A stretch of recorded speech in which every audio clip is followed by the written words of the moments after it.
ichida joylashgan aynan mana shu ko'rib turgan Yevro korobka hovli sizlarniki bo'lishi mumkin. Hop, biz hozir Katta Hasanboyga kelganmiz. Yunusobod tumani Katta Hasanboy shahar ichida joylashgan. Shaharni Hasanboy yaxshi nuqtalardan biri hisoblanadi. Bu joyda hammasi yangi qurilishlar, eski hovlilar yo'q. Shunaqa idealniy darajada qurilgan bitta korobka hovlimizga kelganmiz. Hozir o'zingizlar umumiy videoni uzmasdan oxirigacha qilib beramiz. To'liq ma'lumot bilan tanishib chiqishingiz mumkin bo'ladi. Asosiysi hozir ko'cha qismidan boshlaymiz. Eng yaxshi tomoni avtorlik nazorati ostida erinmasdan sabr bilan har bitta ustalarni tepasida kontrol bilan qurilgan hovlimiz g'ishshi pochkaliklardan ishlatilgan yaxshi markali betonlardan foydalanib qilingan. Hop, mana ko'cha qismiga chiqdik, ko'rishingiz mumkin. Korobkani ko'rganda mana alohida mana bunaqa gullarga e'tibor bersanglar bo'ladi. Sifatda shu yerdan ham bilib olasizlar. Mana mahallani ko'rishingiz mumkin. Hammasi yangi qurilib kelayotgan hovlilar. Mana bu yerda ko'chamiz boshi asfalt. Hop, bu yerda qurilishlar amalga oshirilayotgani hisobiga hali asfalt olib kirilmagan. Mana yangi qurilishlarimiz hammasi davom etyapti. Bu yerda mana kanalizatsiyasini ham ko'rishingiz mumkin bo'ladi. Hozir umumiy sizlarni ichki ma'lumotlari, xonalarning joylashuvi bilan tanishtirib chiqaman. Hop, umumiy 7 xona plus oshxona va xolldan iborat. Mana bu oldi qism binoyimiz kirganimizda alohida zina poyalariga ham podsvetkaga zamonaviy qilib o'ylab ketilgan kolonnalarni ko'rishingiz mumkin. Bu bizning garaj xonadan kirish uchun moslangan joyimiz. Alohida hovli qismidan ham uyga kirsanglar bo'ladi. Xonadonga kirganimizda bu yoqda hovli qismini ko'rishingiz mumkin. Etek tomonimizda bir qavatli qilib qilingan. Hop, mana oshxonaga kiradigan va umumiy xonaga kirish uchun zina poyamiz qoldirib ketilgan. Oshxona qismidan mana shu podvalga tushsanglar bo'ladi. Oshxonadan bu yoq tarafi podval qilingan ekan, 9 metrlik podvalimiz mavjud. Etek tomonga kateniga alohida bitta xona berib ketilgan va sanuzeli ham bor. Bu yoqga yozgi oshxona qilib mo'ljal olsanglar bo'ladi.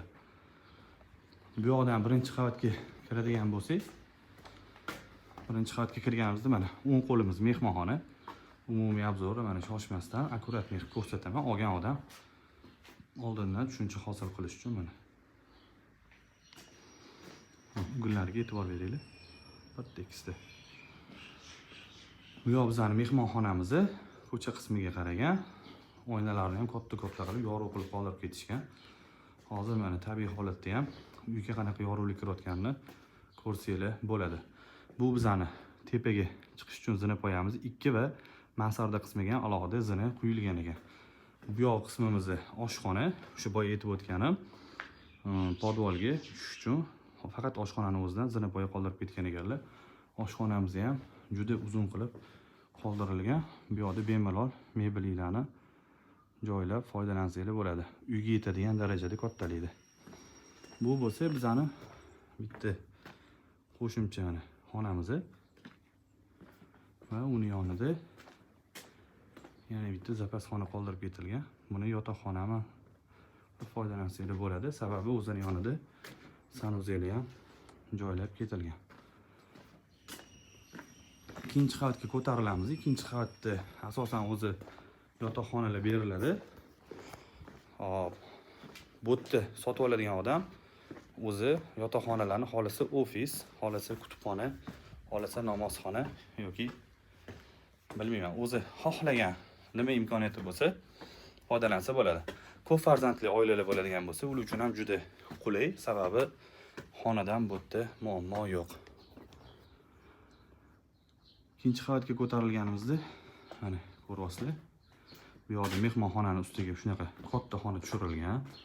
Bu yonida ham yana bitta bolalar xonasini ko'rishingiz mumkin. Bu ko'cha qismiga qaragan, ya'ni garaj xonamizning tepasidagi xona. Bu yoqda bitta umumiy sanuzel qoldirib ketilgan. Bu ham kichkina emas, mana vanna qo'yib bemalol foydalansanglar bo'ladi. Va bu yoqda yana bitta yotoqxona ko'rishingiz mumkin. Har bitta qavatga plit yotqizilgan. Mansarda qavatini ham hozir ko'rsataman. Bu bo'lsa katta родительский spalniy. Nimaga unaqa alohida garderob, sanuzeli ham qoldirib ketishgan ekan. Propnastillarni ko'rsanglar bo'ladi. Yaxshi anu qalin millimetrini ham mo'shnisdan qilganlar, ustiga chiqsanglar ezilmaydigan. Va bu yoqda pochkali g'ishtli ishlatgan ekanlar, akkuratlik qilib. har bitta ustani tepasida sabr bilan o'tirganlar. Zinapoyalarimizni ko'rishingiz mumkin. Oynasi baland qilib berilgan. Tabiiy yorug'likdan bemalol foydalansa bo'ladi. Tepa qismiga chiqdi u mana. Mansardani havo aylanishligi mana romla qoldirib oldiga zo'r to'shab ketganlar. Starapillarni ham mana qalin yaxshi taxtali ishlatilgan ekan. Hop. Kun suv ozgina odam tepa pastga tushganda hansirab qotdi, e'tibor bermaysizlar. Bu joyimizga umumiy 168 ming AQSh dollari so'ralyapti. Ya'ni ozgina o't beradigan joy bor. O'sha shundoq ham katta foyda qilmagan holatda sotilyapti. Nimagaki yer qimmat paytda olingan, to'g'ri hozir narx tushgan bo'lishi mumkin. Lekin sotayotgan odam ham o'zini puliga yaqin bo'lsa ham soting, lekin zarar kirib ketmasin deyaptilar. O'sha shundoq ham qo'yilayotgan narxi, qurilish sifati va ishlatilgan materiallarga nisbatan oladigan bo'lsak, juda ideal narx deb qaravonmiz. 168 ming. Ya'ni ozgina o't beradigan joy bor. Telefon qilsanglar, o'zingizlar kelib, qurilish sifatini ko'rib, bemalol yana tepasida savdolashib olsanglar bo'ladi. Nimaga men korobka holatida ko'rsatyapman? Chunki yangi qurilish qilingan joylarda ko'pchilik boradi. Sifat qanaqa, ichi ishonchlimi, yo'qmi? Mana ishonchli holatda turibdi. Kelinglar, ko'ringlar, u yog'ini o'zingizlar bemalol davom ettirib olsanglar bo'ladi. Bizning kanaldan uzoqlashmaylik. Chiroyli hovlilarni xudo xolasa siz azizlar uchun qo'yib, chiroyli holatda narxlarini kelishtirilgan holatlarda bayon qilishga harakat qilamiz.